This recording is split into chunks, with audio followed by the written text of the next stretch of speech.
ਸਤਿ ਸ਼੍ਰੀ ਅਕਾਲ। ਤੁਸੀਂ ਜੁੜੇ ਹੋਏ ਹੋ ਪੰਜਾਬੀ ਡੀ USA ਦੇ ਨਾਲ ਤੇ ਮੈਂ ਹਾਂ ਪ੍ਰਵੀਨ ਸ਼ਰਮਾ ਲੈ ਕੇ ਹਾਜ਼ਰ ਹਾਂ ਪ੍ਰੋਗਰਾਮ ਖਬਰ ਤੇ ਨਜ਼ਰ। ਖਬਰ ਤੇ ਨਜ਼ਰ ਪ੍ਰੋਗਰਾਮ ਦੇ ਵਿੱਚ ਕੀ ਅਹਿਮ ਤੇ ਕੀ ਖਾਸ ਖਬਰਾਂ ਨੂੰ ਲੈ ਕੇ ਚਰਚਾ ਕਰਨ ਦੇ ਲਈ ਜੁੜ ਚੁੱਕੇ ਨੇ ਪੰਜਾਬ ਤੋਂ ਸੀਨੀਅਰ ਪੱਤਰਕਾਰ, ਉੱਘੇ ਲੇਖਕ ਅਤੇ ਸਰਗਰਮ ਸਮਾਜਿਕ ਕਾਰਕੁਨ ਦੀਪਕ ਸ਼ਰਮਾ ਚਨਾਰਥਲ ਜੀ। ਸ਼ਰਮਾ, ਸਤਿ ਸ਼੍ਰੀ ਅਕਾਲ, ਸਵਾਗਤ ਹੈ ਜੀ ਪੰਜਾਬੀ ਡੀ USA ਤੇ। ਸਤਿ ਸ਼੍ਰੀ ਅਕਾਲ ਪ੍ਰਵੀਨ ਜੀ, ਸਾਰੇ ਦਰਸ਼ਕਾਂ ਨੂੰ, ਸਰੋਤਿਆਂ ਨੂੰ ਪਿਆਰ ਭਰੀ ਸਤਿ ਸ਼੍ਰੀ ਅਕਾਲ। ਸਤਿ ਸ਼੍ਰੀ ਅਕਾਲ ਜੀ। ਪ੍ਰੋਗਰਾਮ ਦੇ ਵਿੱਚ ਅੱਗੇ ਵਧਣ ਤੋਂ ਪਹਿਲਾਂ ਧੰਨਵਾਦ ਕਰਦੇ ਚਲੇ ਸਪਾਂਸਰਸ ਦਾ ਜਿਹੜੇ ਜ਼ਰੀਆ ਬਣਦੇ ਨੇ ਇਹਨਾਂ ਪ੍ਰੋਗਰਾਮਾਂ ਨੂੰ ਤੁਹਾਡੇ ਤੱਕ ਪਹੁੰਚਾਉਣ ਦੇ ਲਈ। ਖਾਲਸਾ ਇੰਸ਼ੋਰੈਂਸ ਏਜੰਸੀ ਵਾਲੇ, ਜਿਨ੍ਹਾਂ ਤੋਂ ਤੁਸੀਂ ਹਰ ਤਰੀਕੇ ਦੀ ਇੰਸ਼ੋਰੈਂਸ ਲੈ ਸਕਦੇ ਹੋ। ਇੰਸ਼ੋਰੈਂਸ ਬਾਰੇ ਪਤਾ ਕਰਨ ਦੇ ਲਈ ਇਹਨਾਂ ਦਾ ਨੰਬਰ ਹੈ 408-272-2500। ਇਹ 1992 ਤੋਂ ਲਗਾਤਾਰ ਇੰਸ਼ੋਰੈਂਸ ਬਿਜ਼ਨਸ ਦੇ ਵਿੱਚ ਸ਼ਾਨਦਾਰ ਸੇਵਾਵਾਂ ਦੇ ਰਹੇ ਨੇ ਤੇ ਅਮਰੀਕਾ ਭਰ ਦੇ ਵਿੱਚ ਇੰਸ਼ੋਰੈਂਸ ਕਰਦੇ ਨੇ। ਓਬਾਮਾ ਕੇਅਰ, ਮੈਡੀਕੇਅਰ ਜਾਂ ਫਿਰ ਕਵਰਡ ਕੈਲੀਫੋਰਨੀਆ ਬਾਬਤ ਪਾਲਿਸੀ ਕਰਵਾਉਣ ਦੇ ਲਈ, ਸਲਾਹ ਲੈਣ ਦੇ ਲਈ ਅੱਜ ਹੀ ਕਾਲ ਕਰੋ 408-272-2500 ਤੇ। ਟਰਕੀਅਨ ਇਮੀਗ੍ਰੇਸ਼ਨ ਲਾ ਫਰਮ ਵਾਲੇ, ਜੇ ਟਰਕੀਅਨ ਟੋਰਨੀ ਟਰਕੀਅਨ ਦੇ ਨਾਲ ਤੁਸੀਂ US ਇਮੀਗ੍ਰੇਸ਼ਨ ਬਾਬਤ ਕੋਈ ਵੀ ਸਲਾਹ ਕਰਨੀ ਹੈ, ਕੋਈ ਵੀ ਸਵਾਲ ਪੁੱਛਣਾ, ਤੇ ਇਹਨਾਂ ਦਾ ਨੰਬਰ ਹੈ 415-909-0503। Gurdeep Singh Birdi Clovis, Mandeep Singh San Jose, Onkar Singh Fresno, Gurnam Singh Antelope, Jarnail Singh Seattle, Mandeep Dhillon Yuba City ਤੇ ਲਾਲੀ ਸਿੰਘ ਗਰੇਵਾਲ ਫਰੀਮੌਂਟ ਤੋਂ। ਇਹਨਾਂ ਸਾਰੇ ਹੀ ਸਪਾਂਸਰਸ ਦਾ ਬਹੁਤ ਬਹੁਤ ਧੰਨਵਾਦ। ਤੇ ਜੇਕਰ ਤੁਸੀਂ ਵੀ ਪੰਜਾਬੀ ਡੀ USA ਦੇ ਇਹਨਾਂ ਪ੍ਰੋਗਰਾਮਾਂ ਨੂੰ ਸਪਾਂਸਰ ਕਰਨਾ ਚਾਹੁੰਦੇ ਹੋ ਤਾਂ ਸਟੂਡੀਓ ਦਾ ਨੰਬਰ ਹੈ 408-272-5200। ਅੱਜ ਦਾ ਇਹ ਖਬਰ ਤੇ ਨਜ਼ਰ ਪ੍ਰੋਗਰਾਮ ਸਾਲ 2026 ਦੀ 28 ਤਰੀਕ ਦਾ ਪ੍ਰੋਗਰਾਮ ਹੈ, 28 ਅਪ੍ਰੈਲ ਦਾ ਪ੍ਰੋਗਰਾਮ ਹੈ ਤੇ ਦਿਨ ਅੱਜ ਮੰਗਲਵਾਰ ਹੈ। ਖਬਰਾਂ ਦੀ ਸ਼ੁਰੂਆਤ ਕਰ ਲਈਏ ਸ਼ਰਮਾ ਜੀ, ਸਿਆਸਤ ਦੇ ਨਾਲ ਜੁੜੀ ਇੱਕ ਇਸ ਵੇਲੇ ਦੀ ਬੜੀ ਵੱਡੀ ਖਬਰ ਤੋਂ, ਬੜੀ ਖਾਸ ਚਰਚਾ ਤੋਂ। ਕਹਿੰਦੇ ਸੌਦੇਬਾਜ਼ਾਂ ਨੇ 60 ਵਿਧਾਇਕਾਂ ਦਾ ਸੌਦਾ ਮਾਰ ਲਿਆ ਜੀ। ਪ੍ਰਵੀਨ ਜੀ, ਸਰਕਾਰ ਦੀ ਸਥਿਤੀ ਕੀ ਆ ਇਹਦਾ ਅੰਦਾਜ਼ਾ ਇਸ ਗੱਲ ਤੋਂ ਲਾਇਆ ਜਾ ਸਕਦਾ ਹੈ ਕਿ 1 ਮਈ ਨੂੰ ਮਜ਼ਦੂਰ ਦਿਵਸ ਵਾਲੇ ਦਿਨ ਜੀ ਇਹਨਾਂ ਨੇ ਉਹਨਾਂ ਦੀ ਆੜ ਦੇ ਵਿੱਚ ਵਿਸ਼ੇਸ਼ ਸੈਸ਼ਨ ਸੱਦਿਆ, ਪਰ ਮਿਸ਼ਨ ਲੋਟਸ ਨੂੰ ਲੈ ਕੇ ਉਧਰ ਮਤੇ ਪਾਉਣਗੇ। ਪੰਜਾਬ ਦੇ ਵਿੱਚ ਆਮ ਆਦਮੀ ਪਾਰਟੀ ਦੀ ਸਥਿਤੀ ਕੀ ਆ ਉਹਦਾ ਅੰਦਾਜ਼ਾ ਇਸ ਗੱਲ ਤੋਂ ਲੱਗ ਸਕਦਾ ਹੈ ਕਿ ਅੱਜ ਜਲੰਧਰ ਦੇ ਵਿੱਚ ਇਹਨਾਂ ਨੇ MLA ਨੂੰ ਮੀਟਿੰਗ ਲਈ ਸੱਦਿਆ ਤੇ ਜਦੋਂ ਰੌਲਾ ਪੈ ਗਿਆ ਤਾਂ ਕਹਿੰਦੇ ਨਹੀਂ, MLA ਥੋੜਾ ਸੱਦਿਆ, ਅਸੀਂ ਤਾਂ ਰਿਜ਼ਰਵਰ ਆਪਣੇ ਸਾਰੇ ਸੱਦੇ, 1000 ਬੰਦਾ ਇਕੱਠਾ ਕਰਨਾ ਤਾਂ ਰੂਟੀਨ ਮੀਟਿੰਗ ਆ। ਪਾਰਟੀ ਤੋਂ ਲੈ ਕੇ ਸਰਕਾਰ ਤੱਕ ਦਾ ਡਰ ਕਿਹੋ ਜਿਹਾ ਸਰਕਾਰ ਦੇ ਅੰਦਰ, ਪਾਰਟੀ ਦੇ ਅੰਦਰ ਸਥਿਤੀ ਕਿਹੋ ਜਿਹੀ ਹੈ, ਹਾਂਜੀ, ਨੀਂਦ ਕਿਵੇਂ ਉੱਡੀ ਹੈ, ਕਿਉਂਕਿ ਇਹ ਸਾਰੇ ਵਰਤਾਰੇ ਤਦ ਵਾਪਰਦੇ ਹੁੰਦੇ ਨੇ ਜਦੋਂ ਸਰਕਾਰ ਤੇ ਖਤਰਾ ਮੰਡਰਾ ਰਿਹਾ ਹੋ। ਸੋ ਇਸ ਲਈ ਇਸ ਸਮੇਂ ਆਮ ਆਦਮੀ ਪਾਰਟੀ ਦੀ ਸਰਕਾਰ ਟੁੱਟਣ ਕਿਨਾਰੇ ਤਾਂ ਨਹੀਂ ਕਿਤੇ। ਬੇਸ਼ੱਕ ਇਸ ਮਾਮਲਿਆਂ 'ਚ ਮਹਾਰਤ ਰੱਖਦੀ ਹੈ ਭਾਜਪਾ, ਬਿਲਕੁਲ ਜੀ, ਸਹੀ, ਪਰ ਭਾਜਪਾ ਯਾਦ ਰੱਖੇ ਇਹ ਪੰਜਾਬ ਹੈ, ਇੱਥੇ ਅਜਿਹਾ ਕੁਝ ਕਰਿਆ ਬਾਜੀ ਪੁੱਠੀ ਵੀ ਪੈ ਜਾਂਦੀ ਹੈ। ਸਹੀ ਗੱਲ। ਸੋ ਤੁਸੀਂ ਜੇ ਇਸ ਤਰੀਕੇ ਕਰਨ ਨਾਲ ਆਓਗੇ ਤਾਂ ਫਿਰ ਪੰਜਾਬ ਨੂੰ ਤੁਸੀਂ ਜਮਾਂ ਵੀ ਮਨਜ਼ੂਰ ਨਹੀਂ ਹੋਗੇ। ਜਿਹੜੇ ਮਾੜੇ ਮੋਟੇ ਤੁਹਾਡੇ ਪੈਰ ਲੱਗਣ ਦੀਆਂ ਗੱਲਾਂ ਤੁਹਾਡੇ ਵਰਕਰ ਤੁਹਾਨੂੰ ਸਮਝਾਉਂਦੇ ਨੇ, ਫਿਰ ਉਹ ਵੀ ਪੱਟਿਆ ਜਾਣੇ ਜੀ। ਸਹੀ ਹੈ। ਹੁਣ ਪਰ ਇਹ ਪਹਿਲੋਂ ਕਿੱਥੋਂ ਆ ਰਿਹਾ ਕਿ 60 MLA, 62 MLA, 65 MLA? ਅੱਜ ਜਲੰਧਰ 'ਚ ਮੀਟਿੰਗ ਹੋਏਗੀ, ਪਿਛਲੀ ਵਾਰ ਮੀਟਿੰਗ ਹੋਈ ਸੀ ਤਾਂ ਉੱਥੇ ਚੰਗੀ ਝਾੜ ਝੰਬ ਕੀਤੀ ਸੀ ਇਹਨਾਂ ਨੇ, ਆਪਣੇ MLA ਦੀਆਂ ਕਲਾਸ ਲਾਈ ਸੀ ਕਿ ਵੀ ਮੈਂ ਗ੍ਰਾਫ ਉੱਪਰ ਚੱਕਦਾ, ਤੁਸੀਂ ਗ੍ਰਾਫ ਥੱਲੇ ਲੈ ਜਾਂਦੇ ਹੋ, ਕੋਈ ਨਾ ਕੋਈ ਘਟਨਾ ਜਦੇ ਕਾਂਡ ਹੋ ਜਾਂਦਾ। ਇੱਥੋਂ ਤੱਕ ਕਹਿੰਦੇ ਜਾਣਕਾਰੀ ਮਿਲੀ ਕਿ ਉਸ ਸਮੇਂ ਵੀ ਝਾੜੇ ਸੀਗੇ, 5-5000 ਰੁਪਏ ਰਿਸ਼ਵਤ ਲਈ ਜਾਂਦੇ ਯਾਰ MLA ਨੂੰ ਕਿਹਾ। ਸਹੀ ਹੈ। ਇਹੀ ਜਿਹੀਆਂ ਕਲਾਸ ਲੱਗੀ ਸੀ, ਪਰ ਹੁਣ ਸਥਿਤੀ ਬਦਲੀ ਆ। ਹੁਣ ਲੱਗਦਾ ਕੋਈ MLA ਨਾਰਾਜ਼ ਨਾ ਹੋ ਜਾਵੇ। ਸਹੀ ਗੱਲ ਕਿ ਐਕਟੀ MLA ਨੂੰ ਨਵੀਂ ਤਾਕਤ ਦੇਣਗੇ, ਪਲੋਸਣਗੇ, ਮਨਾਉਣਗੇ। ਮਨੀਸ਼ ਸਿਸੋਦੀਆ ਤੇ ਭਗਵੰਤ ਮਾਨ ਬੈਠਕ ਲੈਣਗੇ ਕਿ ਕੇਜਰੀਵਾਲ ਵੀ ਆ ਸਕਦੇ ਨੇ। ਇਹ ਸਾਰੇ ਪਹਿਲੂ ਨੇ। ਹੁਣ ਇਹ ਸਾਰੇ ਪਹਿਲੂਆਂ ਦੇ ਵਿੱਚ ਸਮਝਣ ਵਾਲੀ ਗੱਲ ਕੀ ਆ ਜੀ, ਰਾਘਵ ਚੱਡਾ ਤੇ ਸੰਦੀਪ ਪਾਠਕ, ਇਹ ਦੋ ਬੰਦਿਆਂ ਦੇ ਹਵਾਲੇ ਨਾਲ ਆਮ ਆਦਮੀ ਪਾਰਟੀ ਨੂੰ ਡਰ ਹੈ ਨਾ ਕਿ ਇਹ ਸਾਡੇ MLA ਤੋੜ ਸਕਦੇ ਜਾਂ ਇਹਨਾਂ ਰਾਹੀਂ MLA BJP ਜਾ ਸਕਦੇ। ਦੇਖੋ ਗਰਾਊਂਡ ਤੇ ਕਿਸੇ ਦੇ ਵੀ ਪੰਜਾਬ 'ਚ ਪੈਰ ਨਹੀਂ ਹੈਗੇ। ਸਹੀ ਹੈ। ਜੇ ਵਪਾਰੀ ਆਏ ਸੀ, ਰਾਜ ਸਭਾ ਗਏ ਸੀ ਤਾਂ ਉਹ ਸਰਕਾਰ ਨਾਲ, ਪਾਰਟੀ ਨਾਲ, ਲੀਡਰਾਂ ਨਾਲ ਸੌਦਾ ਸੀ। ਤੇ ਜੇ ਦੋਵਾਂ ਨੂੰ ਲੀਡਰ ਬਣਾ ਕੇ ਤੁਸੀਂ ਸਾਡੇ ਸਿਰ ਤੇ ਬਿਠਾਇਆ ਸੀ, ਰਾਘਵ ਚੱਡਾ, ਸੰਦੀਪ ਪਾਠਕ ਨੂੰ, ਉਹ ਉਨੀ ਦੇਰ ਸੀ ਜਿੰਨੀ ਦੇਰ ਕੇਜਰੀਵਾਲ ਦਾ ਹੱਥ ਉਹਨਾਂ ਦੇ ਸੀ। ਤੇ ਅੱਜ ਉਹਨਾਂ ਦੇ ਸਿਰ ਤੇ ਅਮਿਤ ਸ਼ਾਹ ਤੇ ਮੋਦੀ ਦਾ ਹੱਥ, ਉਹਨਾਂ ਦਾ ਗਰਾਊਂਡ 'ਚ ਆਪਣਾ ਬੀਜਿਆ ਕੁਛ ਨਹੀਂ ਹੈਗਾ। ਸਹੀ ਗੱਲ, ਬਿਲਕੁਲ। ਪਰ ਰਾਘਵ ਚੱਡਾ ਉਹ ਬੰਦਾ ਹੈ ਜਿਹਦੇ ਕਹੇ ਤੇ ਟਿਕਟਾਂ ਦਿੱਤੀਆਂ ਗਈਆਂ, ਉਹ ਬੰਦੇ ਜਿੱਤ ਕੇ ਆਏ ਤੇ ਉਹਨਾਂ 'ਚ 1-2 ਕੈਬਨਿਟ 'ਚ ਵੀ ਬੈਠੇ। ਸੋ ਰਾਘਵ ਚੱਡਾ ਬਾਰੇ ਮੰਨਿਆ ਜਾਂਦਾ ਸੀ ਕਿ 10-12 ਬੰਦਿਆਂ ਤੱਕ ਉਹਦੀ ਸਿੱਧੀ ਪਹੁੰਚ ਹੈ। ਇਸੇ ਲਈ ਆ ਰੋਪੜ ਜ਼ਿਲ੍ਹੇ ਦੇ ਕੁਝ ਹੋਰ ਉਹਨਾਂ ਦੇ ਤਾਂ ਸਿੱਧੀ ਦੂਰਬੀਨਾਂ ਫਿੱਟ ਕਰਤੀਆਂ ਇਹਨਾਂ ਨੇ। ਚਲੋ ਹੁਣ ਆ ਜਾਓ ਗੱਲ ਸੰਦੀਪ ਪਾਠਕ ਦੀ। ਸੰਦੀਪ ਪਾਠਕ ਜਦੋਂ ਆਇਆ ਤਦ ਉਹਨੇ ਆ ਕੇ ਚੇਅਰਮੈਨੀਆਂ ਵੰਡੀਆਂ, ਉਹਦੇ ਵੰਡੇ, ਪਾਰਟੀ ਸੰਗਠਨ ਚ ਕੰਮ ਕਰ ਲਿਆ ਜੀ, ਆਹ ਕਰ ਲਿਆ ਜੀ, ਉਹ ਸਾਰਾ ਕੁਛ। ਉਹਦਾ ਤਾਲਮੇਲ ਨਾਲ ਸਾਰਿਆਂ ਨਾਲ ਹਰ ਤਰੀਕੇ ਨਾਲ ਬਣਿਆ ਤੇ ਕਹਿੰਦੇ ਜੀ ਸੰਦੀਪ ਪਾਠਕ ਕੋਲ ਹਰ ਐਮਐਲਏ ਹਰ ਚੇਅਰਮੈਨ ਦੀ ਕੁੰਡਲੀ ਆ। ਠੀਕ ਆ। ਹੁਣ ਇਹ ਕੁੰਡਲੀ ਬਾਇਓਡਾਟੇ ਵਾਲੀ ਕੁੰਡਲੀ ਤਾਂ ਨਹੀਂ ਕਰਨੀ ਹੋਣੀ। ਸਹੀ ਆ। ਉਹਦੇ ਕੋਲ ਤਾਂ ਉਹ ਬਹੀ ਖਾਤਾ ਵੀ ਹੋਣਾ ਕਿ ਕਿੰਨਾ ਮਾਲ ਕਮਾਇਆ, ਕਿੰਨਾ ਦਿੱਲੀ ਪਹੁੰਚਾਇਆ, ਕਿੰਨਾ ਕਿਹਦੇ ਘਰ ਦਿੱਤਾ, ਕਿੰਨਾ ਆਪਣੇ ਜੇਬੇ ਪਾਇਆ, ਸਾਰਾ ਹਿਸਾਬ ਹੋਣਾ। ਬਿਲਕੁਲ ਜੀ। ਖੁਦ ਭਗਵੰਤ ਮਾਨ ਕਹਿੰਦੇ ਆ ਵੀ ਕਿ ਬੀਜੇਪੀ ਦੀ ਵਾਸ਼ਿੰਗ ਮਸ਼ੀਨ ਚ ਨਹਾਉਣ ਤੋਂ ਬਾਅਦ ਬੰਦਾ ਸ਼ੁੱਧ ਹੋ ਜਾਂਦਾ। ਹੁਣ ਇਹਦਾ ਸੰਦੀਪ ਪਾਠਕ ਤੇ ਰਾਘਵ ਚੱਡਾ ਤਾਂ ਸ਼ੁੱਧ ਹੋ ਗਏ। ਸਹੀ ਆ। ਉਹਨਾਂ ਤੇ ਤਾਂ ਨਹੀਂ ਕਾਰਵਾਈ ਹੁੰਦੀ, ਪਰ ਉਹਨਾਂ ਕੋਲ ਜਿਹੜੇ ਤੱਥ ਸਬੂਤ ਰਿਕਾਰਡ ਪਿਆ। ਮੈਂ ਨਹੀਂ ਕਹਿੰਦਾ ਕਿ 94 ਦੇ 94 ਘਪਲੇਬਾਜ਼ ਨੇ, ਪਰ 94 ਦੇ 94 ਇਮਾਨਦਾਰ ਤਾਂ ਨਹੀਂ ਹੈਗੇ।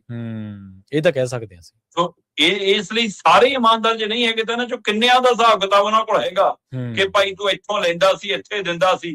ਹੁਣ ਅਗਲੇ ਆਪਣਾ ਥੋੜਾ ਦੱਸਣਗੇ, ਅਗਲੇ ਕਹਿਣਗੇ ਜੀ ਇਹਨਾਂ ਤੋਂ ਲਿਆ ਤੂੰ, ਸਾਡੇ ਕੋਲ ਸਬੂਤ ਹੈ ਜੀ। ਸਹੀ ਹੈ, ਬਿਲਕੁਲ। ਕਿ ਇਸ ਤਰ੍ਹਾਂ ਵੀ ਬਾਹ ਮਰੋੜੀ ਜਾ ਸਕਦੀ ਹੈ ਕਿ ਇਹ ਡਰ ਆਮ ਆਦਮੀ ਪਾਰਟੀ ਨੂੰ। ਸਹੀ ਹੈ।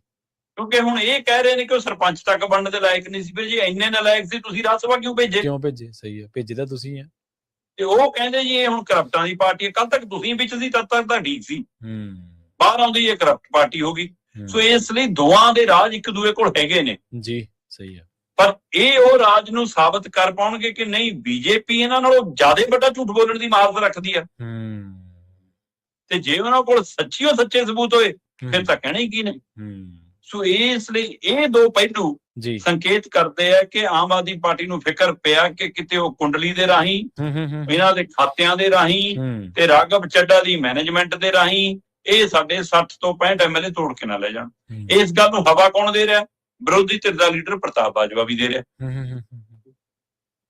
ਕਿਉਂਕਿ ਰਾਘਵ ਚੱਡਾ ਆਪ ਤਾਂ ਨਹੀਂ ਬੋਲ ਰਿਹਾ, ਪਰ ਉਹਦੇ ਨੇੜਲਿਆਂ ਰਾਹੀਂ ਸੁਨੇਹਾ ਪਹੁੰਚਾਇਆ ਜਾ ਰਿਹਾ ਕਿ ਸਾਡੇ ਸੰਪਰਕ ਚ ਹੈ ਜੀ 60 ਐਮਐਲਏ ਜੀ। ਤੇ ਪ੍ਰਤਾਪ ਬਾਜਵਾ ਕਹਿੰਦਾ ਜੀ 65 ਐਮਐਲਏ ਚੱਲੇ ਜੀ, ਮੁੱਖ ਮੰਤਰੀ ਵੀ ਏਕਨਾਥ ਸ਼ਿੰਦੇ ਬਣ ਸਕਦਾ ਜੀ, ਇਹ ਮਹਾਰਾਸ਼ਟਰ ਦਾ ਜਹਾਜ਼ ਉਤਰੂਗਾ ਜੀ, ਉਰੇ ਐਂ ਹੋਊਗਾ ਜੀ। ਪਤਾ ਨਹੀਂ ਉਹਦੇ ਦਾਅਵੇ ਵਾਅਦਿਆਂ ਚ ਕਿੰਨੀ ਕੁ ਜਾਨ ਹੈ ਕਿ ਨਹੀਂ ਹੈ, ਪਰ ਅਗਲਾ ਧੂੜ ਚ ਟੱਟੂ ਆਪਣਾ ਭਜਾ ਰਿਹਾ ਜੀ। ਸਹੀ। ਪਰ ਇੱਕ ਗੱਲ ਤਾਂ ਸਹੀ ਹੈ ਨਾ ਕਿ ਐਮਐਲਏਆਂ ਦੇ ਅੰਦਰ ਨਿਰਾਸ਼ਾ ਤਾਂ ਹੈਗੀ ਹੈ। ਉਹ ਨਿਰਾਸ਼ਾ ਇਹ ਹੈ ਕਿ ਥਾਣੇਦਾਰ ਵੀ ਨਹੀਂ ਸੁਣਦਾ ਜੀ। ਸਹੀ ਹੈ। ਡੀਸੀ ਐਸਐਸਪੀ ਤਾਂ ਬਹੁਤ ਦੂਰ ਦੀ ਗੱਲ ਹੈ। ਕੀ ਆ ਅਗਲੇ 5-4 ਮਹੀਨੇ ਐਸਐਸਪੀ ਤੇ ਡੀਸੀ ਨੂੰ ਹਦਾਇਤ ਹੋ ਜੂਗੀ ਕਿ ਸਾਡੇ ਐਮਐਲਏ ਦੀ ਸੁਣਨੀ ਸ਼ੁਰੂ ਕਰ ਲਓ, ਨਾਰਾਜ਼ਗੀ ਦੂਰ ਕਰਨਗੇ। ਕਿਉਂਕਿ ਨਿਰਾਸ਼ਾ ਜੇ ਬਗਾਵਤ ਚ ਬਦਲੀ ਫਿਰ ਇਹਨਾਂ ਲਈ ਚਿੰਤਾ। ਇਸ ਲਈ ਨਿਰਾਸ਼ਾ ਤੇ ਨਾਰਾਜ਼ਗੀ ਨੂੰ ਦੂਰ ਕਰਨ ਲਈ ਤਾਂ ਬੁਲਾਏ ਨੇ। ਦੇਖੋ ਕੁਬਰ ਵਿਜੇ ਪ੍ਰਤਾਪ ਤਾਂ ਹੁਣ ਇਹਨਾਂ ਦੇ ਟਰੈਕ ਆਉਣ ਵਾਲਾ ਨਹੀਂ,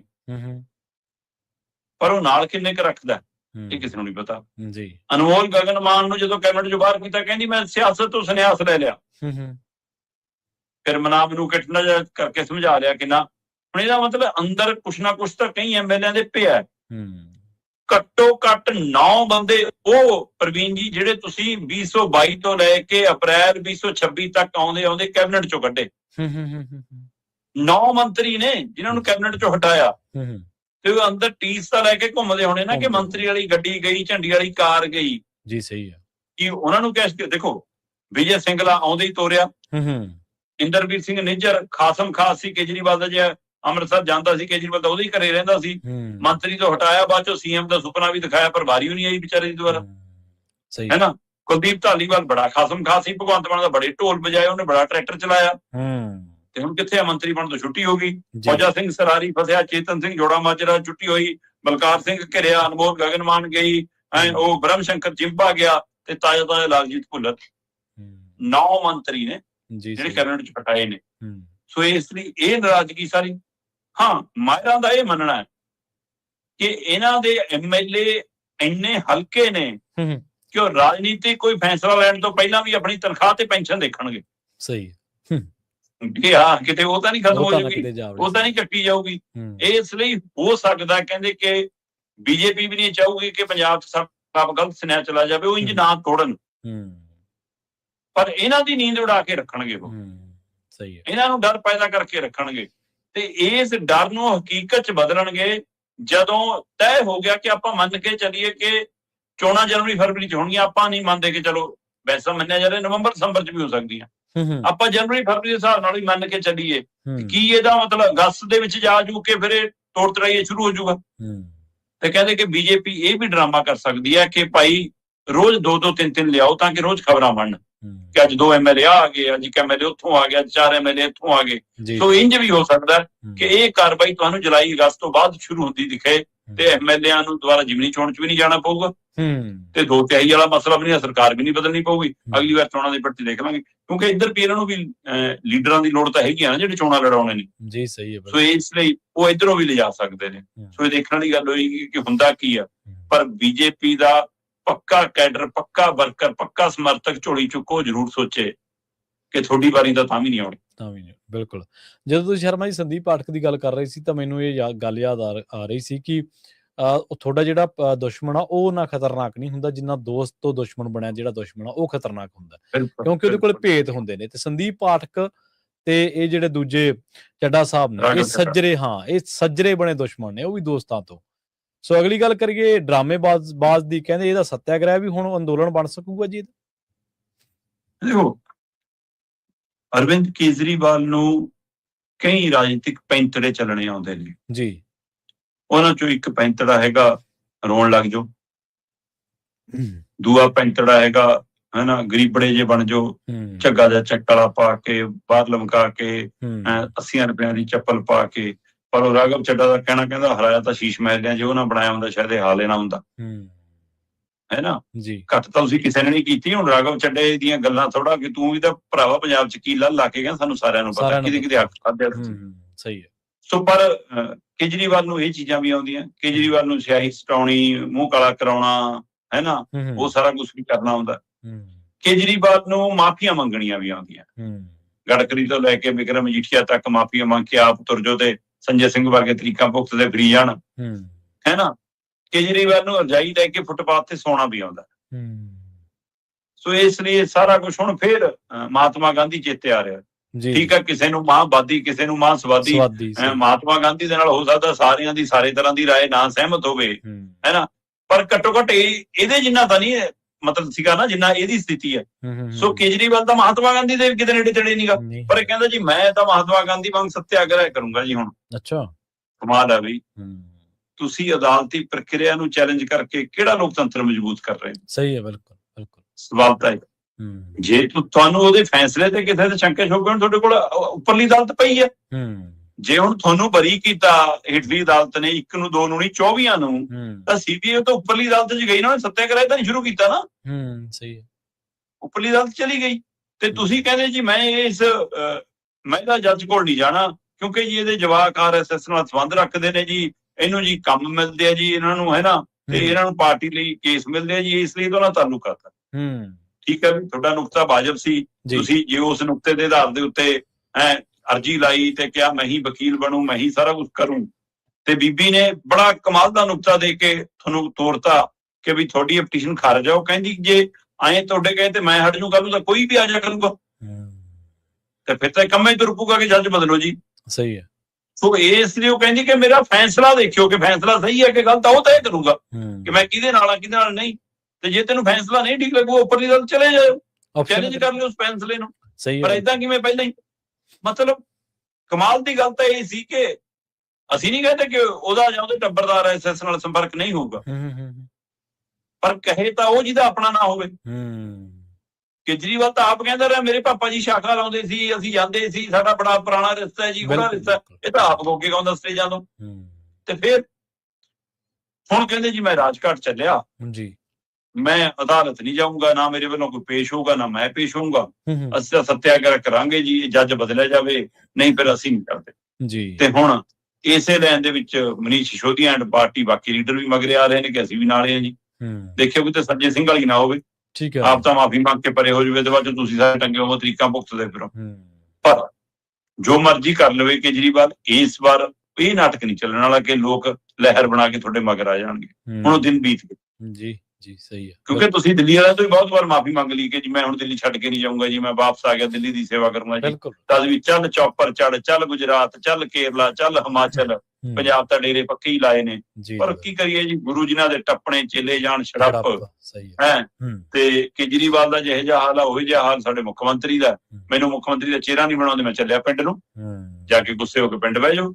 ਮੈਨੂੰ ਮੁੱਖ ਮੰਤਰੀ ਦੀ ਕੁਰਸੀ ਤੋਂ ਲਾਉਣੇ, ਮੈਂ ਚੱਲਿਆ ਹਸਪਤਾਲ, ਮੈਂ ਤਾਂ ਬੈੱਡ ਤੇ ਲੰਮਾ ਪਾਉ। ਉਹ ਆਪਣੇ ਪੱਟੀ ਲੈ ਕੇ ਪੈ ਜਾਂਦੀ ਹੈ ਨਾ, ਜਿਵੇਂ ਕਈ ਵਾਰ ਘਰੇ ਨਾਰਾਜ਼ਗੀ ਹੋ ਜਾਵੇ, ਲਓ ਜੀ ਸਿਰ ਪੱਟੀ ਬੰਨ ਕੇ ਪੈ ਜਾਓ, ਉਹ ਕੰਮ ਤਾਂ ਇਸ ਲਈ ਇੱਕੋ ਤਰੀਕੇ ਕਰਨੇ।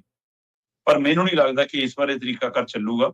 ਕੇਜਰੀਵਾਲ ਦੀ ਪਾਰਟੀ ਵੀ ਘਿਰੀ ਆ, ਕੇਜਰੀਵਾਲ ਦੀ ਪੰਜਾਬ ਦੀ ਜਿਹੜੀ ਸਰਕਾਰ ਆ ਉਹ ਵੀ ਘਿਰੀ ਆ, ਤੇ ਕੇਜਰੀਵਾਲ ਆਪ ਵੀ ਘਿਰੇ ਨੇ। ਸੋ ਮੈਨੂੰ ਇਹ ਲੱਗਦਾ ਕਿ ਇਹਨਾਂ ਨੂੰ ਵਕੀਲਾਂ ਰਾਹੀਂ ਜਾਣਕਾਰੀ ਮਿਲ ਰਹੀ ਹੈ ਕਿ ਸ਼ਾਇਦ ਇਸ ਕੇਸ ਤੁਸੀਂ ਦੁਬਾਰਾ ਘਿਰ ਸਕਦੇ ਹੋ। ਸੋ ਉਹ ਤੋਂ ਬਚਣ ਦੇ ਲਈ, ਸ਼ਾਇਦ ਆਪਣੀ ਚਮੜੀ ਬਚਾਉਣ ਦੇ ਲਈ, ਦੁਬਾਰਾ ਜੇਲ੍ਹ ਯਾਤਰਾ ਤੋਂ ਬਚਣ ਦੇ ਲਈ ਇਹ ਡਰਾਮੇ ਨੇ ਕਿੰਨੀ ਦੇਰ ਚੱਲਣਗੇ ਦੇਖਦੇ ਹਾਂ। ਬਿਲਕੁਲ ਜੀ। ਨਾਲੇ ਸੱਤਾਗ੍ਰਹਿ ਦੀ ਗੱਲ ਕੀਤੀ, ਉਹ ਜਿਹੜੇ ਪੁਰਾਣੇ ਵੇਲੇ ਸੀ ਉਹ ਲੱਦ ਕੇ, ਉਦੋਂ ਤੁਸੀਂ ਕੋਈ ਮੁੱਖ ਮੰਤਰੀ ਨਹੀਂ ਸੀ ਬਣੇ, ਤੁਸੀਂ 55 ਕਰੋੜ ਦੇ ਬੰਗਲਿਆਂ 'ਚ ਨਹੀਂ ਰਹਿੰਦੇ ਸੀਗੇ ਉਹਨਾਂ ਟਾਈਮਾਂ ਦੇ ਵਿੱਚ। ਤੁਹਾਡੇ ਤੇ ਸ਼ਰਾਬ ਘੁਟਾਲੇ ਵਰਗੇ ਜਾਂ ਟਿਕਟਾਂ ਵੇਚਣ ਵਰਗੇ ਇਲਜ਼ਾਮ ਨਹੀਂ ਸੀ ਲੱਗੇ, ਉਹ ਦੌਰ ਗਿਆ ਹੁਣ ਜੀ। ਅਗਲੀ ਗੱਲ ਕਰੀਏ ਸ਼ਰਮਾ ਜੀ, ਸੁਖਬੀਰ ਬਾਦਲ ਦੀ। ਸੁਖਬੀਰ ਬਾਦਲ ਦੇ ਖਿਲਾਫ ਸ਼ਿਕਾਇਤ ਗਈ ਹੈ ਜੀ, ਤੇ ਜਥੇਦਾਰ ਸਾਹਿਬ ਨੇ ਬੈਠਕ ਸੱਦ ਲਈ ਹੈ ਜੀ।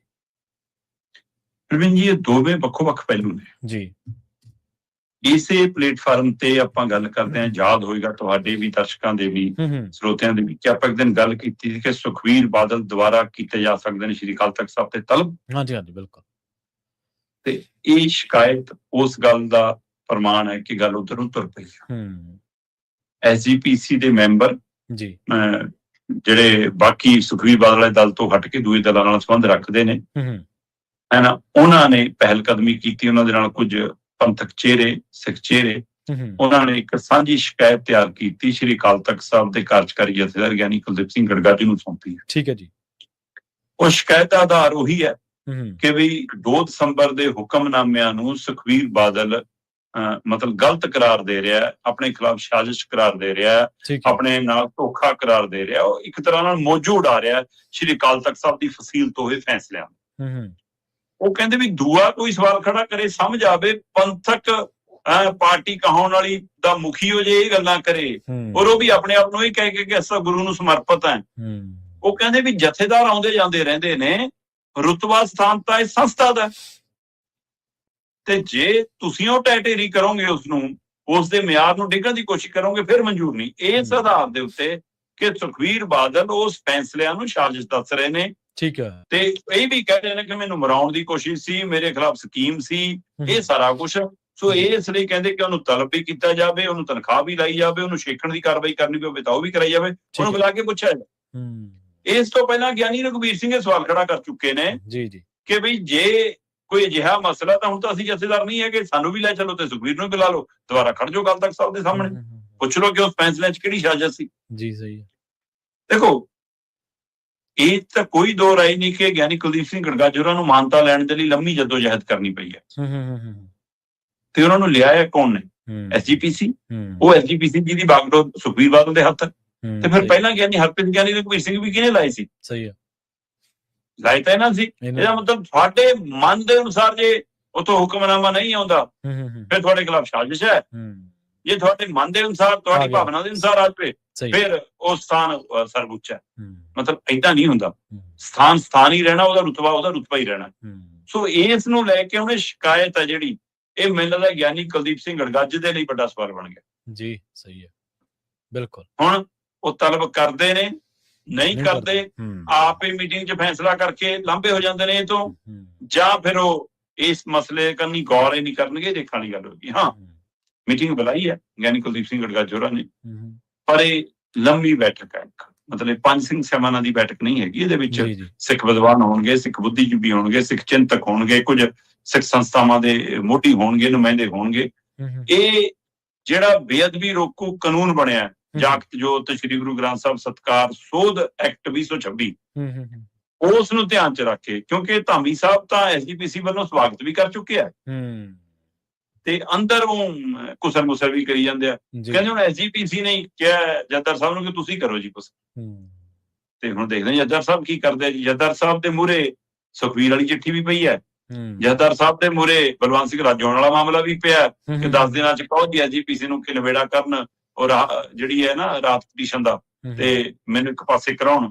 ਤੇ ਹੁਣ ਆ ਵੱਡਾ ਸਵਾਲ ਇਹ ਵੀ ਖੜਾ ਹੋ ਗਿਆ ਕਿ ਬੇਅਦਬੀ ਰੋਕੋ ਐਕਟ ਨੂੰ ਲੈ ਕੇ ਜਥੇਦਾਰ ਸਾਹਿਬ ਕਿਹੜਾ ਫੈਸਲਾ ਲੈਂਦੇ, ਔਰ ਉਹ ਵੀ ਉਸ ਸਮੇਂ ਜਦੋਂ ਕਾਨੂੰਨ ਬਣ ਗਿਆ ਹੋਵੇ, ਨੋਟੀਫਿਕੇਸ਼ਨ ਜਾਰੀ ਹੋ ਗਿਆ। ਸਹੀ ਹੈ। ਜਾਂ ਤਾਂ ਜਦੋਂ ਇਹ ਪ੍ਰਕਿਰਿਆ ਚੱਲ ਰਹੀ ਸੀ ਤਾਂ ਤੁਸੀਂ ਕਹਿੰਦੇ ਵੀ ਖਰੜਾ ਲਵਾਂਗੇ ਵੀ ਤੇ ਖਰੜੇ ਤੇ ਮੰਥਨ ਵੀ ਕਰਾਂਗੇ, ਉਹ ਤੋਂ ਬਾਅਦ ਗੱਲ ਕਰਾਂਗੇ। ਹੁਣ ਅੱਜ ਜਦੋਂ ਸਿੱਖ ਭਾਈਚਾਰਾ, ਸਿੱਖ ਸੰਸਥਾਵਾਂ ਇਸ ਬੇਅਦਬੀ ਰੋਕੂ ਐਕਟ ਨੂੰ ਲੈ ਕੇ ਵੱਖੋ-ਵੱਖ ਧਿਰਾਂ 'ਚ ਖੜੀਆਂ ਨੇ, ਹੈਨਾ, ਵੱਖ-ਵੱਖ ਰਾਏ ਹੈ, ਤੇ ਉਹਦੇ ਵਿੱਚੋਂ ਰਾਜਨੀਤਿਕ ਜਮਾਤ, ਚਾਹੇ ਉਹ ਬੀਜੇਪੀ ਹੈ ਤੇ ਚਾਹੇ ਆਮ ਆਦਮੀ ਪਾਰਟੀ ਹੈ, ਲਾਹਾ ਲੈਣਾ ਚਾਹੁੰਦੀ ਹੈ, ਤੇ ਤੁਸੀਂ ਇੱਕ ਪਾਸਾ ਫੈਸਲਾ ਹੀ ਨਹੀਂ ਲੈ ਸਕੇ ਕਿ ਉਹਦੇ ਹੱਕ 'ਚ ਖੜਨਾ ਹੈ ਕਿ ਸਾਹਮਣੇ ਖੜਨਾ ਹੈ। ਹਾਂਜੀ, ਬਿਲਕੁਲ। ਤੇ ਇਸ ਦੁਵਿਧਾ ਦੇ ਵਿੱਚ ਹੁਣ ਜਥੇਦਾਰ ਸਾਹਿਬ ਕੀ ਰਾਏ ਬਣਾ ਕੇ ਤੁਰਦੇ ਨੇ, ਕੀ ਉਹ ਇਸ ਸਥਿਤੀ 'ਚ ਹੋਣਗੇ ਕਿ ਹਾਂ ਜੀ ਇਹ ਰਾਏ ਇੰਨੀ ਭਾਰੀ ਹੋ ਗਈ ਤਾਂ ਉਹ ਕਹਿਣਗੇ ਵੀ ਸਾਨੂੰ ਵੀ ਮਨਜ਼ੂਰ ਹੈ, ਸਿੱਧੇ ਲਫ਼ਜ਼ਾਂ 'ਚ ਕਹਿ ਪਾਉਣਗੇ। ਸਹੀ ਹੈ, ਬਿਲਕੁਲ। ਤੇ ਜੇ ਉਹ ਨਹੀਂ ਕਹਿ ਪਾਉਣਗੇ ਤਾਂ ਕੀ ਉਹ ਇਸ ਸਥਿਤੀ 'ਚ ਹੋਣਗੇ ਕਿ ਸਰਕਾਰ ਨੂੰ ਮਜਬੂਰ ਕਰ ਦੇਣ ਕਿ ਕਾਨੂੰਨ ਨੂੰ ਵਾਪਸ ਲਓ ਜਾਂ ਸੋਧ ਲਓ, ਜੇ ਉਹ ਆਪਣੇ ਤਰੀਕੇ ਨਾਲ। ਸੋ ਇਹ ਸਥਿਤੀ ਹੁਣ ਦੇਖਣ ਵਾਲੀ ਹੋਏਗੀ ਕੋਈ ਬੈਠਕ 'ਚੋਂ ਨਿਕਲਦਾ ਕੀ ਹੋਆ। ਉਸ ਬੈਠਕ ਤੋਂ ਬਾਅਦ ਫਿਰ ਉਮੀਦ ਹੈ ਕਿ ਪੰਜ ਸਿੰਘ ਸਭਾ ਦੀ ਬੈਠਕ ਹੋਏਗੀ, ਫਿਰ ਉਹਦੇ ਵਿੱਚੋਂ ਫੈਸਲੇ ਆਉਣਗੇ। ਸੋ ਦੇਖਦੇ ਹਾਂ ਜੀ, ਇਹ ਇੱਕ ਨਵੀਂ ਚੁਣੌਤੀ ਗਿਆਨੀ ਕੁਲਦੀਪ ਸਿੰਘ ਗੜਗੱਜ ਦੇ ਮੂਹਰੇ ਆਖੜੀ ਹੋਈ ਹੈ ਜੀ। ਬਿਲਕੁਲ। ਤੇ ਇਹਦੇ ਵਿੱਚ ਕੋਈ ਦੋ ਰਾਏ ਨਹੀਂ, ਸੁਖਬੀਰ ਬਾਦਲ ਹੋਰਾਂ ਨੇ ਕਸਰ ਵੀ ਕੋਈ ਨਹੀਂ ਛੱਡੀ। ਉਹਨਾਂ ਫੈਸਲਿਆਂ ਦੇ ਉੱਤੇ ਪਹਿਲਾਂ ਹਾਂ ਆਪ ਹੀ ਸਿਰ ਹਿਲਾਏ ਸੀ, ਆਪ ਹੀ ਸਜ਼ਾਵਾਂ ਭੁਗਤੀਆਂ, ਤੇ ਬਾਅਦ ਦੇ ਵਿੱਚ ਸਿਆਸੀ ਸਟੇਜਾਂ ਤੋਂ ਵੀ ਤੇ ਰੈਲੀਆਂ ਦੇ ਵਿੱਚ ਵੀ ਤੇ ਪ੍ਰੈਸ ਦੇ ਵਿੱਚ ਵੀ ਸਾਰੇ ਥਾਵਾਂ ਦੇ ਉੱਤੇ ਉਹ ਸਾਰੇ ਪ੍ਰਕਾਰ ਨੂੰ ਭੰਡਿਆ ਵੀ ਆ। ਅਗਲੀ ਗੱਲ ਕਰੀਏ ਸ਼ਰਮਾ ਜੀ, ਉਸ ਬੇਵੱਸ, ਉਸ ਮਜਬੂਰ ਭਰਾ ਦੀ ਜਿਸ ਨੂੰ ਬੈਂਕ ਵਾਲਿਆਂ ਨੇ ਉਸ ਦੀ ਭੈਣ ਦਾ ਪਿੰਜਰ, ਉਹ ਕਬਰ ਖੋਦ ਕੇ ਪਿੰਜਰ ਤੱਕ ਲਿਜਾਣ ਦੇ ਲਈ ਮਜਬੂਰ ਕਰ ਦਿੱਤਾ ਜੀ। ਪ੍ਰਵੀਨ ਜੀ, ਇਹ ਸਾਡੇ ਸਿਸਟਮ ਦਾ ਜਨਮ ਹੈ ਜੀ। ਇਹ ਸਾਡੇ ਲੋਕ ਹਿੱਤੀ ਕੰਮਾਂ ਲਈ ਜਾਂ ਪਬਲਿਕ ਡੀਲਿੰਗ ਵਾਲੀਆਂ ਕੁਰਸੀਆਂ ਤੇ ਬੈਠੇ ਲੋਕਾਂ ਦੇ ਚਿਹਰਿਆਂ ਤੋਂ ਨਕਾਬ ਉਤਰਦਾ ਹੈ। ਸਹੀ ਹੈ। ਤੁਸੀਂ ਸੋਚ ਕੇ ਵੇਖੋ ਕਿ ਇੱਕ ਔਰਤ ਜਿਹੜੀ 26 ਜਨਵਰੀ 2026 ਦੀ ਇਸ ਦੁਨੀਆ ਚੋਂ ਗਈ ਹੋਈ ਹੈ ਜੀ, ਤੇ ਉਸ ਨੂੰ ਆਪਣੇ ਧਰਮ ਦੇ ਅਨੁਸਾਰ ਉਹਨਾਂ ਨੇ ਰੋਹੀ ਦੇ ਅਨੁਸਾਰ ਉਸ ਨੂੰ ਦਫਨਾਇਆ ਕਬਰ ਦੇ ਵਿੱਚ, ਤੇ ਹੁਣ ਅਪ੍ਰੈਲ ਦੀ ਅਖੀਰਲੀਆਂ ਤਰੀਕਾਂ 'ਚ ਆ ਕੇ 28-29 ਤਰੀਕ ਦੇ ਦਿਨ ਟੜਿਆ ਕੇ ਉਹਨੂੰ ਕੱਢਣਾ ਪੈ ਜਾਵੇ ਉਹਨਾਂ ਨੂੰ ਜੀ। ਸਹੀ। ਕਾਰਨ ਉਹਦਾ ਬੈਂਕ 'ਚ ਖਾਤਾ ਸੀ, ਤੇ ਉਹ ਖਾਤੇ 'ਚੋਂ ਹੁਣ ਭਰਾ ਕਹਿੰਦਾ ਵਾਲੀ ਵਾਰਸ ਨਹੀਂ ਬਚਿਆ ਜੀ, ਤੇ ਉਹਦੀ ਸਥਿਤੀ ਉਹ ਵੀਡੀਓ ਹੀ ਦਿਖਾਉਂਦੀ ਹੈ ਸਾਹਮਣੇ ਕਿ ਕਿਹੋ ਜਿਹੀ ਹਾਲਤ ਹੈ ਉਹਨਾਂ ਦੀ, ਤੇ ਉਹ ਬੈਂਕ ਗੇੜੇ ਮਾਰਦਾ ਕਿ ਜੀ ਭੈਣ ਦੇ ਖਾਤੇ ਦਾ ਨਿਪਟਾਰਾ ਕਰ ਦੋ ਜੀ। ਉਹ ਕਹਿੰਦੇ ਨਾ ਖਾਤਾ ਧਾਰਕ ਨੂੰ ਲੈ ਕੇ ਆ। ਵਿਅਕਤੀ ਦੱਸ ਚੁੱਕਿਆ ਬੈਂਕ ਵਾਲਿਆਂ ਨੂੰ ਕਿ ਮੇਰੀ ਭੈਣ ਮਰ ਗਈ, ਇਸ ਦੁਨੀਆ 'ਚ ਨਹੀਂ ਰਹੀ ਜੀ। ਸਹੀ ਹੈ, ਬਿਲਕੁਲ ਜੀ। ਤੁਸੀਂ ਉਸ ਤਰੀਕੇ ਕਾਰ ਨਾਲ ਉਹਦੀ ਫਾਈਲ ਤਿਆਰ ਨਹੀਂ ਕਰਦੇ। ਤੁਸੀਂ ਇਹ ਕੰਮ ਮਤਲਬ ਸੁਹਿਰਦ ਬੰਦੇ ਜਿਹੜੇ ਪਹੁੰਚ ਅਪਰੋਚ ਰੱਖਦੇ ਨੇ, ਹਾਂਜੀ ਬਿਲਕੁਲ, ਉਹਨਾਂ ਦਾ ਬੈਂਕ ਦੇ ਵਿੱਚ 20 ਤੋਂ 25 ਮਿੰਟ 'ਚ ਹੋ ਜਾਂਦਾ। ਤੇ ਜੇ ਮਾੜਾ ਮੋਟਾ ਕੋਈ ਤਕਨੀਕੀ ਤੌਰ ਤੇ ਜਾਣਕਾਰੀ ਰੱਖਦਾ ਤਾਂ ਉਹਨਾਂ ਦਾ ਘੰਟੇ 2 ਘੰਟੇ 'ਚ ਹੋ ਜਾਂਦਾ। ਸਹੀ ਗੱਲ ਹੈ, ਬਿਲਕੁਲ। ਤੇ ਜੇ ਕੋਈ ਵਿਚਾਰਾ ਮਾਤੜ ਪਿੰਡ ਵਾਲਾ ਧੱਕੇ ਖਾਣ ਖੂਣ ਵਾਲਾ ਹੋਵੇ, ਉਹ ਲੰਬੜਦਾਰ ਸਰਪੰਚ ਲੱਭ ਲੁੱਭ ਕੇ ਲੈ ਜਾਵੇ, ਤਾਂ ਵੀ ਉਹਦਾ 1-2 ਹੱਦ 3 ਦਿਨਾਂ 'ਚ ਕੰਮ ਹੋ ਜਾਂਦਾ। ਸਹੀ ਗੱਲ। ਪਰ ਇੱਥੇ ਜਨਵਰੀ ਤੋਂ ਲੈ ਕੇ ਅਪ੍ਰੈਲ ਤੱਕ ਇਹੀ ਨਹੀਂ ਦੱਸਿਆ ਜਾਂਦਾ ਕਿ ਵੀ ਹੋਵੇ ਕੀ ਕਰੀਏ, ਕਿਵੇਂ ਖਾਤੇ 'ਚ ਪੈਸੇ ਆਉਣਗੇ ਕੀ। ਹੁਣ ਹੈ ਕੀ ਮਾਮਲਾ ਉੜੀਸਾ ਦਾ ਜੀ। ਉੜੀਸਾ ਦਾ ਇੱਕ ਆਦੀਵਾਸੀ ਹੈ ਜੀਤੂ ਜੀ। ਜੀਤੂ ਦੀ ਭੈਣ ਜਦੋਂ ਚੜ੍ਹਾਈ ਕਰ ਜਾਂਦੀ ਹੈ ਤੇ ਉਹਦਾ ਪਤੀ ਤੇ ਉਹਦਾ ਬੇਟਾ ਜਿਹੜਾ ਖਾਤੇ ਦੇ ਵਿੱਚ ਮਤਲਬ ਕਿ ਜਿਹਦੇ ਨਾਂ ਤੇ ਆਪਾਂ ਕਹਿੰਦੇ ਹੁੰਦੇ ਆ ਕਿ ਵਾਰਸ ਹੈ ਨਾ, ਨੋਮੀਨੇਟ ਹੈ ਨਾ, ਉਹ ਦੋਨੇ ਪੁੱਤ ਵੀ ਤੇ ਉਹਦਾ ਪਤੀ ਵੀ ਇਸ ਦੁਨੀਆ ਚੋਂ ਪਹਿਲਾਂ ਜਾ ਚੁੱਕੇ ਨੇ ਜੀ। ਤੇ ਪਿੱਛੇ ਹੋਰ ਪਰਿਵਾਰਕ ਜੀ ਕੋਈ ਨਹੀਂ ਲੈ ਦੇ ਕਿ ਉਹਦਾ ਭਰਾ ਹੈ, ਹੁਣ ਭਰਾ ਹੀ ਉਹਨੂੰ ਸੰਭਾਲਦਾ ਤੇ ਉਹਦਾ ਸੰਸਕਾਰ ਕਰਦਾ, ਤੇ ਉਹ ਤੋਂ ਬਾਅਦ ਉਹਦੀ ਕਾਪੀ ਲੈ ਕੇ ਬੈਂਕ ਆਉਂਦਾ ਹੈ। ਤੇ ਹੁਣ ਜਦੋਂ ਉਹ ਇੱਕ ਪਿਛੜੇ ਭਾਈਚਾਰੇ ਤੋਂ ਹੈ, ਕਮਜ਼ੋਰ ਵਰਗ ਤੋਂ ਹੈ, ਆਰਥਿਕ ਤੌਰ ਤੇ ਕਮਜ਼ੋਰ ਹੈ, ਆਦੀਵਾਸੀ ਖੇਤਰ ਤੋਂ ਹੈ, ਅੱਖਰ ਗਿਆਨ ਤੋਂ ਕੋਰਾ ਹੈ, ਤੇ ਉਹ ਬੈਂਕ 'ਚ ਕਾਪੀ ਰੱਖ ਕੇ ਕਹਿੰਦਾ ਜੀ ਆ ਮੇਰੀ ਭੈਣ ਦੇ ਖਾਤੇ 'ਚ ਇੰਨੇ 20,000 ਕੁਝ ਪੈਸੇ ਨੇ ਜੀ, ਉਹ ਸਾਨੂੰ ਦੇ ਦਿਓ ਜੀ। ਬੈਂਕ ਵਾਲੇ ਕਹਿੰਦੇ ਤੈਨੂੰ ਨਹੀਂ ਮਿਲਣੇ, ਖਾਤਾ ਧਾਰਕ ਨੂੰ ਲੈ ਕੇ ਆ। ਉਹ ਕਹਿੰਦੇ ਜੀ ਤਾਂ ਮਰ ਲਈ, ਸਾਨੂੰ ਨਹੀਂ ਪਤਾ, ਏਦਾਂ ਨਹੀਂ ਮਿਲਦੇ ਹੁੰਦੇ, ਜਾਂ ਭੱਜਾ। ਮਤਲਬ ਉਹਦੀ ਗੱਲ ਵੀ ਨਹੀਂ ਸੁਣਦੇ ਨਹੀਂ। ਬਿਲਕੁਲ। ਮੈਂ ਚੰਡੀਗੜ੍ਹ ਵਰਗੇ ਪੰਜਾਬ ਦੀ ਰਾਜਧਾਨੀ ਹੈ ਚੰਡੀਗੜ੍ਹ, ਬੜਾ ਪੜ੍ਹਿਆ ਲਿਖਿਆ ਦਾ ਸਾਊਥ ਸੁਭਾਅ ਦਾ, ਤੇ ਪੁਲਿਸ ਬਾਰੇ ਵੀ ਬੜੀ ਚਰਚਾ ਹੁੰਦੀ ਹੈ ਕਿ ਪੁਲਿਸ ਵੀ ਬੜੀ ਨਿਮਰ। ਮੈਂ ਇੱਥੇ ਦੇਖਦਾ ਬੈਂਕ ਦੇ ਵਿੱਚ ਬਜ਼ੁਰਗ ਆਉਂਦੇ ਨੇ, ਕਿ ਆ ਬੇਟੇ ਦੇਖੀ ਅਸੀਂ ਫਾਰਮ ਸਹੀ ਭਰਿਆ, ਸਿਰ ਵੀ ਨਹੀਂ ਉੱਪਰ ਚੱਕਦੇ, ਚਾਹੇ ਬੀਬੀ ਬੈਠੀ ਚਾਹੇ ਬੰਦਾ ਬੈਠਾ, ਉਹ ਅੱਗੇ ਜਾਓ ਫਲਾਣੇ ਕਾਊਂਟਰ ਤੇ ਚੱਲ ਜਾਓ 8 ਨੰਬਰ ਤੇ 6 ਨੰਬਰ ਤੇ ਚੱਲ ਜਾਓ, ਇਦਾਂ ਹੀ ਹੈ ਨਾ। ਬਿਲਕੁਲ।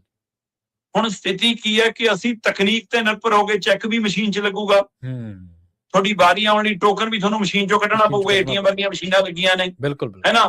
ਤੁਸੀਂ ਕਾਪੀ ਵੀ ਅਪਡੇਟ ਮਸ਼ੀਨ ਤੇ ਕਰਨੀ ਆ, ਤੇ ਉੱਥੇ ਜਿਹੜੇ ਕੱਲੇ ਕਾਲੇ ਬਜ਼ੁਰਗ ਪੜ੍ਹੇ ਲਿਖੇ ਨੇ, ਰਿਟਾਇਰਡ ਨੇ, ਪਰ ਉਹ ਤਾਂ ਵੀ ਇਸ ਤਕਨੀਕ ਦੇ ਹਾਣ ਦੇ ਨਹੀਂ ਹੈਗੇ, ਉਹ ਸਹਾਰੇ ਲੱਭਦੇ ਫਿਰਦੇ ਹੁੰਦੇ ਆ। ਸਹੀ ਗੱਲ, ਬਿਲਕੁਲ ਜੀ, ਇਦਾਂ ਕੋਈ ਜੇ ਐਡੇ ਬੈਂਕ ਦੇ ਵਿੱਚ 30 40 ਬੰਦੇ ਵੱਖ-ਵੱਖ ਪੋਸਟਾਂ ਤੇ ਰੱਖੇ, ਇੱਕ ਬੰਦਾ ਬਜ਼ੁਰਗਾਂ ਨੂੰ ਅਟੈਂਡ ਕਰਨ ਲਈ ਵੀ ਰੱਖ ਲਓ। ਸਹੀ ਗੱਲ।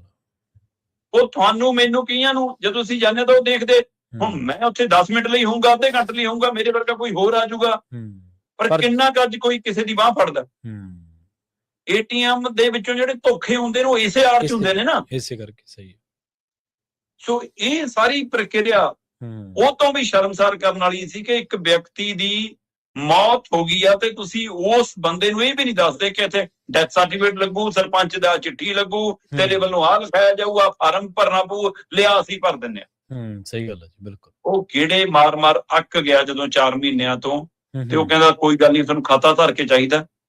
ਉਹਨੇ ਕਬਰ ਪੱਟ ਲਈ, ਕਬਰ ਚੋਂ ਗਲੀ ਸੜਿਆ ਪਿੰਜਰ ਆਪਣੀ ਭੈਣ ਦਾ ਕੱਢਿਆ, ਉਹਨੂੰ ਬੋੜੀ ਕੱਪੜੇ 'ਚ ਲਪੇਟਿਆ, ਮੋਢੇ ਤੇ ਰੱਖਿਆ, 3 ਕਿਲੋਮੀਟਰ ਲੰਮਾ ਚੱਲ ਕੇ ਆ ਕੇ ਬੈਂਕ ਦੇ ਬੂਹੇ ਤੇ ਰੱਖਤਾ, ਕਿਆ ਚੱਕੋ ਖਾਤਾ ਧਾਰਕ ਆ ਗਿਆ, ਹੁਣ ਤਾਂ ਪੈਸੇ ਦੇ ਦਿਓ। ਫਿਰ ਹੱਥਾਂ ਪੈਰਾਂ ਦੀ ਪੈ ਗਈ, ਫਿਰ ਸਾਰਾ ਬੈਂਕ ਭੱਜਿਆ ਫਿਰੇ, ਮੁਲਾਜ਼ਮ ਵੀ, ਜਿਹੜੇ ਕਸਟਮਰ ਵੀ, ਉਹ ਵੀ, ਮੈਨੇਜਰ ਵੀ, ਸਿਕਿਉਰਿਟੀ ਵਾਲਾ ਵੀ, ਫਿਰ ਫੋਨ ਵੀ ਖੜਕ ਗਏ, ਪੁਲਿਸ ਵੀ ਆ ਗਈ, ਪ੍ਰਸ਼ਾਸਨ ਵੀ ਆ ਗਿਆ, ਅਧਿਕਾਰੀ ਵੀ ਆ ਗਏ। ਫਿਰ ਉਹਨੂੰ ਸਮਝਾਉਣ ਬੁਝਾਉਣ ਲੱਗੇ ਕਿ ਅਸੀਂ ਕਰਾ ਦਾਂਗੇ ਤੇਰਾ ਕੰਮ, ਖਾਤੇ 'ਚ ਆ ਜਾਣਗੇ ਪੈਸੇ, ਸਾਰਾ ਕੁਝ ਠੀਕ ਹੋ ਜਾਊਗਾ, ਇੱਥੇ ਆਹ ਲੱਗਣਾ ਹੁੰਦਾ, ਆਹ ਹੋਣਾ ਹੁੰਦਾ, ਐਂ ਕਰਨਾ ਪਊਗਾ, ਤੂੰ ਪਹਿਲਾਂ ਇਹਨੂੰ ਦਫਨਾ ਕੇ ਆ। ਉਹਨੂੰ ਵੀ ਟਿਕਾਣੇ ਲਾਉਣਾ ਸੀ, ਉਹਨੂੰ ਮਨਾ ਸਮਝਾ ਕੇ ਫਿਰ ਦਫਨਾਤਾ।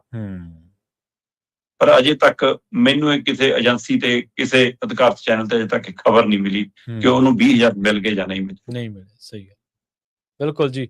ਬਹੁਤ ਇਹ ਤਾਂ ਇੱਕ ਆਮ ਵਰਤਾਰਾ ਸ਼ਰਮਾ ਜੀ, ਜਿਹੜੀ ਤੁਸੀਂ ਗੱਲ ਕਰ ਰਹੇ ਸੀ ਬਜ਼ੁਰਗਾਂ ਦੇ ਨਾਲ, ਬਹੁਤ ਸਾਰੀਆਂ ਥਾਵਾਂ ਤੇ ਤਾਂ ਆਪਾਂ ਦੇਖਦੇ ਹਾਂ, ਕਈ ਤਾਂ ਹੁਣ ਬ੍ਰਾਂਚਾਂ ਚਲੋ ਪਿੰਡਾਂ 'ਚ ਨੇ, ਪਿੰਡਾਂ ਦੀਆਂ ਜਿੱਥੇ ਪੰਚਾਇਤਾਂ ਕਾਇਮ ਨੇ ਜਾਂ ਕੋਈ ਨੇੜੇ ਤੇੜੇ ਸਕੂਲ ਹੈ, ਤਾਂ ਉੱਥੇ ਥੋੜਾ ਜਿਹਾ ਅਲਰਟ ਰਹਿੰਦੇ ਆ ਵੀ ਚਲੋ ਕੋਈ ਆ ਕਰ ਜਾਊਗਾ। ਜਿਹੜੀਆਂ ਦਿਹਾਤ ਦੀਆਂ ਬੈਂਕਾਂ ਨੇ, ਜਾਂ ਜਿੱਥੇ ਕਿਤੇ ਪਤਾ ਵੀ ਇੱਥੇ ਕਿ ਨਾ ਕਿਸੇ ਪੜ੍ਹੇ ਲਿਖੇ ਨੇ ਆਉਣਾ, ਨਾ ਕਿਸੇ ਨੇ ਸਵਾਲ ਪੁੱਛਣਾ, ਉਸ ਤਾਂ ਬਹੁਤ ਬੁਰੇ ਤਰੀਕੇ ਨਾਲ ਬੋਲਦੇ ਨੇ, ਬਹੁਤ ਬੁਰੇ ਤਰੀਕੇ ਨਾਲ ਅਟੈਂਡ ਬੋਲਦੇ ਵੀ ਨੇ, ਤੇ ਠੱਗੀਆਂ ਹੋ ਜਾਂਦੀਆਂ ਨੇ। ਲੋਕਾਂ ਨੂੰ ਕਾਗਜ਼ਾਂ 'ਚ ਮਿਲਿਆ ਹੁੰਦਾ ਕਿ ਤੁਹਾਡੇ ਕੋਲ ਇੰਨੇ ਪੈਸੇ ਹੈਗੇ, ਤੇ ਬਾਅਦ 'ਚ ਸਾਰਾ ਕੁਝ ਗਾਇਬ ਹੁੰਦਾ। ਕਿੰਨੀਆਂ ਠੱਗੀਆਂ ਹੁੰਦੀਆਂ ਨੇ, ਹਨਾ। ਸੋ ਸ਼ਰਮ ਕਰੋ, ਤੁਹਾਡੇ ਗਾਹਕ ਨੇ, ਉਹਨਾਂ ਦਾ ਪੈਸਾ ਤੁਹਾਡੇ ਕੋਲੇ ਆ, ਕੋਈ ਊਂ ਨਹੀਂ ਆਏ ਤੁਹਾਨੂੰ ਦੁੱਖ ਦੇਣ ਨਹੀਂ ਆਏ, ਉਹਨਾਂ ਦਾ ਸਰਮਾਇਆ ਤੁਹਾਡੇ ਕੋਲੇ ਹੈ ਜੀ। ਪ੍ਰਵੀਨ ਜੀ, ਉਹਨਾਂ ਦੀ ਤਨਖਾਹ ਤਾਂ ਹੀ ਚੱਲ ਰਹੀ ਹੈ ਜਿਹਨਾਂ ਕੋਲ ਕਸਟਮਰ ਰੂਪ 'ਚ ਆ ਰਹੇ ਨੇ। ਸਹੀ ਹੈ, ਬਿਲਕੁਲ ਜੀ, ਬਿਲਕੁਲ। ਜੀ।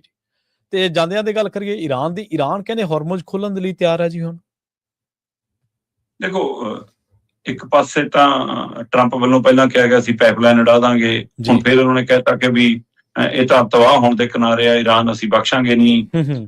ਉਧਰ ਈਰਾਨ ਕਹਿੰਦਾ ਵੀ ਕਿ ਜੇ ਤੁਹਾਨੂੰ ਸਾਡੀਆਂ ਸ਼ਰਤਾਂ ਮਨਜ਼ੂਰ ਨਹੀਂ, ਸਾਨੂੰ ਤੁਹਾਡੀਆਂ ਮਨਜ਼ੂਰ ਨਹੀਂ, ਆਪਾਂ ਨਵੀਆਂ ਸ਼ਰਤਾਂ ਤੇ ਆ ਜਾਣਾ। ਉਹਨਾਂ ਨੇ 3 ਨੁਕਾਤੀ ਫਾਰਮੂਲਾ ਨਵਾਂ ਭੇਜਿਆ। ਠੀਕ ਹੈ ਜੀ। ਉਹ 'ਚ ਪਹਿਲਾਂ ਉਹਨਾਂ ਨੇ ਸਪਸ਼ਟ ਫਾਰਮੂਲਾ ਹੀ ਰੱਖਿਆ ਵੀ ਕਿ ਪਹਿਲਾਂ ਤਾਂ ਇਹ ਗਰੰਟੀ ਕਰੋ ਕਿ ਅੱਗੇ ਨੂੰ ਹਮਲੇ ਨਹੀਂ ਹੋਣਗੇ। ਠੀਕ ਹੈ ਜੀ। ਦੂਜਾ, ਅਸੀਂ ਵੀ ਹਾਰਮੁਜ਼ ਖੋਲਦੇ ਹਾਂ, ਤੁਸੀਂ ਵੀ ਆਪਣਾ ਬੋਰੀ ਬਿਸਤਰਾ ਚੱਕੋ, ਖੋਲ ਦਿਓ, ਜਿੱਦਾਂ ਚੱਲਦਾ ਉਵੇਂ ਚੱਲਣ ਦਿਓ, ਰੂਟੀਨ ਵਾਂਗ, ਅਸੀਂ ਛੱਡਦੇ ਜੀ। ਇਹ 2 ਕੰਮ ਕਰਨ ਤੋਂ ਬਾਅਦ ਫਿਰ ਆਇਓ ਆਪਾਂ ਪਰਮਾਣੂ ਪ੍ਰੋਗਰਾਮਾਂ ਨੂੰ ਲੈ ਕੇ ਕੀ ਕਰਨਾ ਹੈ, ਕੀ ਨਹੀਂ ਕਰਨਾ, ਨਿਊਕਲੀਅਰ ਨੂੰ ਲੈ ਕੇ ਕੀ ਕਰਨਾ, ਫਿਰ ਆਜੋ ਉਹਦੇ ਤੇ। ਟਰੰਪ ਦੇ ਅਧਿਕਾਰੀ ਕਹਿੰਦੇ ਨਾ, ਸਭ ਤੋਂ ਪਹਿਲਾਂ ਪਰਮਾਣੂ ਪ੍ਰੋਜੈਕਟ ਦੇ ਉੱਤੇ ਗੱਲ ਹੋਊਗੀ ਜੀ। ਸਹੀ ਹੈ ਬਈ, ਕਮਾਲ ਹੈ। ਇੱਕ ਪਾਸੇ ਦਾ ਟਰੰਪ ਕਹਿੰਦਾ ਮੈਂ ਤਹਿਸ ਨਹਿਸ ਕਰਤਾ ਸਾਰਾ ਕੁਝ, ਉਹਦਾ ਖਤਮ ਹੋ ਗਿਆ ਸਾਰਾ ਕੁਝ। ਜੇ ਖਤਮ ਹੋ ਗਿਆ ਫਿਰ ਉਹਦੇ ਗੱਲ ਕਰਨ ਨੂੰ ਬਚਿਆ ਕੀ ਹੈ ਜੀ? ਇਹਦਾ ਮਤਲਬ ਡਰ ਤੁਹਾਡੇ ਅੰਦਰ ਖੜਾ ਕੋਈ, ਇਹਦਾ ਮਤਲਬ ਕੋਈ ਚਿੰਤਾ ਵਾਲੀ ਸਥਿਤੀ ਹੈਗੀ ਆ। ਸੋ ਹੁਣ ਇਸ ਨੁਕਤੇ ਤੇ ਵੀ ਅਜੇ ਵੀ ਅਮਰੀਕਾ ਸਹਿਮਤ ਨਹੀਂ ਹੋ ਪਾ ਰਿਹਾ।